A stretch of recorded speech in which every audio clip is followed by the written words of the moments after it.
सिर्फ एक पका हुआ टमाटर और उसकी एक स्लाइस, हाँ ये सैलेड वाली स्लाइस, बस इसी टुकड़े से आप उगा सकते हैं भर भर के ताज़ा देसी टमाटर, बिना नर्सरी जाए, बिना बीज खरीदे। तो आइए देखते हैं कैसे।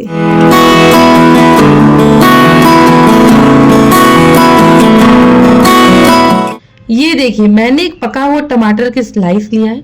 टमाटर के बीज वाले सर्कल यानी लॉकुलर कैविटी में होते हैं सीड्स। ये बीज ही तो हमारे नए पौधे बनाएंगे। आप चाहे तो आप सीड्स को टिश्यू पेपर में एक दिन के लिए ओपन रख सकते हो, पर मुझे शॉर्टकट पसंद है, डायरेक्ट सॉइल में लगाऊंगी इस स्लाइस को। अगर मिट्टी अच्छी है तो ये स्लाइस भी कमाल कर देगी। चलिए इसके सॉइल को भी प्रिपेयर कर लेते हैं। इसके सॉइल के मिक्सचर जो होती है 30 से 40% गार्डन सॉइल होती है जो बेसिक स्ट्रक्चर देगा, 30% वर्मी कंपोस्ट, ये प्लांट्स को ऑर्गेनिक न्यूट्रिशन देगा और इसकी ग्रोथ को भी फास्ट करेगा।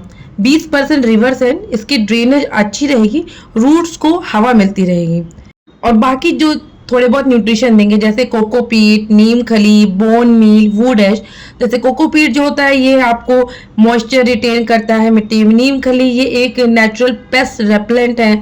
बोन मील, इसमें फॉस्फोरस होता है जो फ्लावरिंग और फ्रूटिंग के लिए बहुत ज़रूरी है। वुड ऐश या आप कंडे जो सुलगाते हैं उसके भी आप राख ले सकते हो, राख बेसिकली कहते हैं।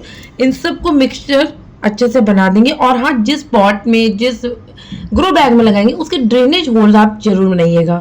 और मैंने जो यहाँ पे मिट्टी प्रिपेयर की है ये ऑलरेडी कोई एसिडिक प्लांट की है, तो इसीलिए मैं उसमें ही पहले इसको लगाऊंगी सीड्स को। जब इसमें जर्मिनेशन हो जाएगा, जब प्लांट छोटे छोटे निकल आएंगे, थोड़े बड़े हो जाएंगे, तब इसमें ट्रांसफर कर दूंगी। ध्यान रहे मिट्टी को जोर से दबा दबा के बिल्कुल भी मत भरिए, हल्का हल्का प्रेस करते हुए फिल करना है ताकि मिट्टी में हवा बनी रहे और रूट्स इजीली ग्रो कर सके। अगर आप मिट्टी को टाइट पैक कर देंगे तो वाटर ड्रेनेज और रूट्स ग्रोथ दोनों ही रुक जाएगा। तो इसलिए कोशिश करिए कि मिट्टी को बहुत ही लूज, जिसमें ग्रो बैग में या आप किसी भी चीज़ में आप इसको लगाना चाहते हैं कंटेनर में, तो आप इसमें बहुत ज़्यादा दबा दबा के मत भरिएगा।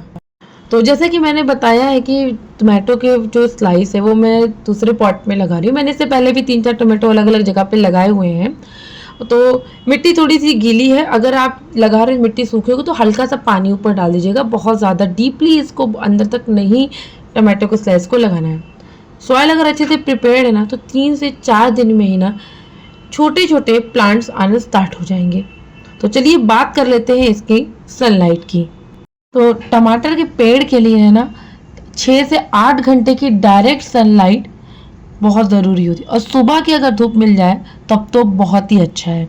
बट इस बार का ध्यान रखिए कि अगर गर्मी में लगा रहे हैं ना तो थोड़ा शाम के टाइम में शेड भी दे सकते हैं, स्पेशली जब प्लांट छोटा हो। चलिए बात करते हैं इसको पानी कितना देना है। तो टोमेटो की प्लांट थोड़ा एसिडिक नेचर का होता है और वैसे भी ये खुद जूसी होता है, तो इसमें पानी ज़्यादा देने की बिल्कुल ज़रूरत नहीं है। मैं क्या करती हूँ, जब तक उसकी टॉप लेयर की जो मिट्टी है थोड़ी सूख ना जाए तब तक पानी नहीं देती। जब टॉप सरफेस ड्राई लगे तब एक बार अच्छे से पानी दे दीजिए। चलिए अब बात कर लेते हैं कुछ इंपॉर्टेंट टिप्स की जिनका ध्यान रखेंगे तो ग्रोथ भी बहुत जल्दी होगी और फूल भी भर भर के आएंगे।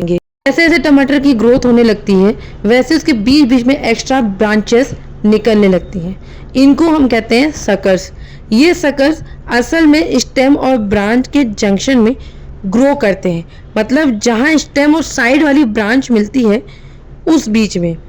अब समझिए, ये सकर्स दिखते तो नॉर्मल है लेकिन इनका काम होता है प्लांट्स की न्यूट्रिशन को खींच लेना। पूरे प्लांट्स का एनर्जी ये छोटी शूट्स ले लेती है जिसका इफेक्ट होता है प्लांट की जो ग्रोथ होती है वो रुक जाती है, फ्लावर्स गिरने लगते हैं और फ्रूट भी कम या बिल्कुल नहीं निकलता है। तो इन सकर्स को हमेशा हटा देना चाहिए। जब जब ये छोटे छोटे ब्रांचेस निकले आप तुरंत इसको हटा दीजिए। तो इस बात का बहुत ध्यान रखना कि जब प्लांट छोटा ही हो तो सकर्स उस समय पे ही निकालते चले जाइए। हर रोज़ या 2 या 3 दिन में प्लांट्स का ऑब्जर्वेशन करिए और इन सकर्स को उंगलियों से या कटर से ही इसको निकाल दीजिए। आप देखेंगे प्लांट जब छोटा होगा उसी में ही कलियां बनना स्टार्ट हो जाएंगी जब आप इन सकर्स को निकाल देंगे।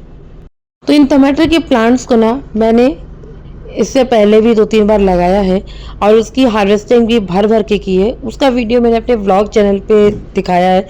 अच्छा खासा उसमें ग्रोथ हुई थी, मगर वो मैंने ठंड के टाइम पे लगाया था, बट बहुत ही अच्छे तरीके से इसमें ग्रोथ हुई थी और हार्वेस्टिंग भी 2 से 3 टाइम मैंने भर भर के किया।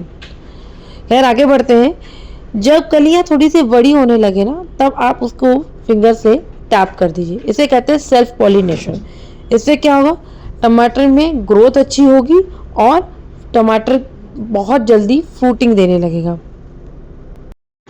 जब आप प्लांट्स के आसपास की मिट्टी हल्की सी गुड़ाई करते हैं तो मिट्टी हल्की और ब्रीदेबल हो जाती है। रूट्स को हवा मिलती है जिससे प्लांट्स जल्दी ग्रो करता है, वाटर एब्जॉर्प्शन को इम्प्रूव करता है और नए रूट्स उसमें निकलने लगते हैं। और जब गुड़ाई करते समय साइड में देखिए उसकी जड़ें अगर दिख रही हैं तो उसे आप मिट्टी से कवर कर दीजिए। और हाँ, प्लांट्स के आसपास देखिए कोई अनवांटेड घास फूस निकल जाती तो उसको आप हमेशा क्लीन करते रहिए। और कुछ टाइम बाद जब प्लांट्स बड़ा हो जाए तो आप इसे किसी चीज़ से सपोर्ट दीजिए, किसी डंडी से, या मार्केट में बहुत से सपोर्टर्स आते हैं, प्लांट सपोर्टर्स, उससे आप कर सकते हैं। मैं इसको एक डंडी से अच्छे से बांध रही हूँ इसलिए क्योंकि जब इसमें फ्रूटिंग होगी तो प्लांट झुक जाता है और प्लांट में मतलब टूटने का ज़्यादा डर रहता है। तो बस इसको बांध देंगे और थोड़ा सा गुड़ाई करके ऊपर लेयर में हल्का सा वर्मी कंपोस्ट ऐड कर देंगे, बहुत ज़्यादा नहीं, थोड़ा सा, और इसको 1 दिन के लिए ऐसे ही रख देंगे। नेक्स्ट डे इसमें हम लोग पानी डालेंगे। तो प्लांट्स को सपोर्ट देना बहुत ज़रूरी है। कुछ टाइम बाद इसमें आप ऊपर से ह्यूमिक एसिड डाल देंगे या तो आप गोबर की कंडे की खाद ऐड कर लीजिए। इससे फंगस लगने का जो डर होता है वो नहीं रहेगा। कभी कभी ऐसा होता है कि फ्लावर्स तो बनता है पर सूख जाता है, ये प्लांट्स के पत्ते पीले या मुरझा जाते हैं। तो ये सिर्फ कुछ न्यूट्रिशन की कमी, ज़्यादा या कम वाटरिंग, सनलाइट का इम्बैलेंस, ओवर क्राउडेड ब्रांचेस या पुरानी पत्तियों की वजह से होता है। इन सब को हमें केयर करनी चाहिए, पुरानी पत्तियों को हटा देनी चाहिए, सनलाइट प्रॉपर देनी चाहिए। इन सब चीज़ों से ही आप देखिएगा टमाटर बहुत जल्दी फ्रूटिंग देना शुरू कर देगा। आप देखिए फ्लावर सूख रहे हैं या पत्तियां सूख रही हैं, तुरंत इनको हटा दें। इससे क्या होगा ना, इससे फ़ायदा होता है कि एनर्जी वेस्ट नहीं होगी, प्लांट्स की ग्रोथ और न्यू फ्लावर्स आने के चांसेस बढ़ेगा, डिजीज़ का रिस्क भी कम हो जाता है। ध्यान रहे उसको सपोर्ट देना बहुत ज़रूरी है क्योंकि जब फ्लावर्स के बाद फ्रूट डेवलप होता है तब प्लांट्स का वेट बढ़ने लगता है, ब्रांचेस नीचे लटकने लगती है जिससे फ्रूट्स प्रॉपरली डेवलप नहीं हो पाते। इस स्टेज पर आपको स्टेक या बैम्बू के प्लांट से जेंटली सपोर्ट देना चाहिए। आप सॉफ्ट क्लोथ या थ्रेड यूज़ कर सकती है ब्रांचेस को हल्का सा टाई करने के लिए। इससे ना सिर्फ प्लांट स्ट्रेट रहता है बल्कि फ्रूटिंग भी हेल्दी और यूनिफॉर्म होती है। तो 2-3 चीज़ें आप इसमें ज़रूर करिएगा और ध्यान रखिएगा सकर्स को हटा दीजिए, ध्यान से इसको हटाइएगा वरना फ्रूट की फ्रूटिंग एकदम नहीं होगी।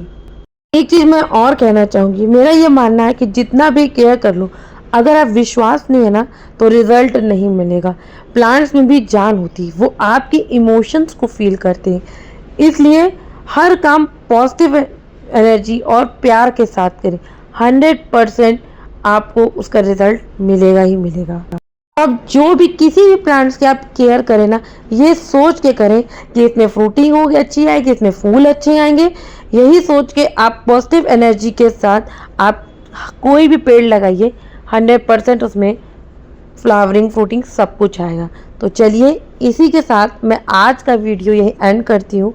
मिलती हूँ नेक्स्ट व्लॉग में, तब तक के लिए नमस्कार और हैप्पी गार्डनिंग।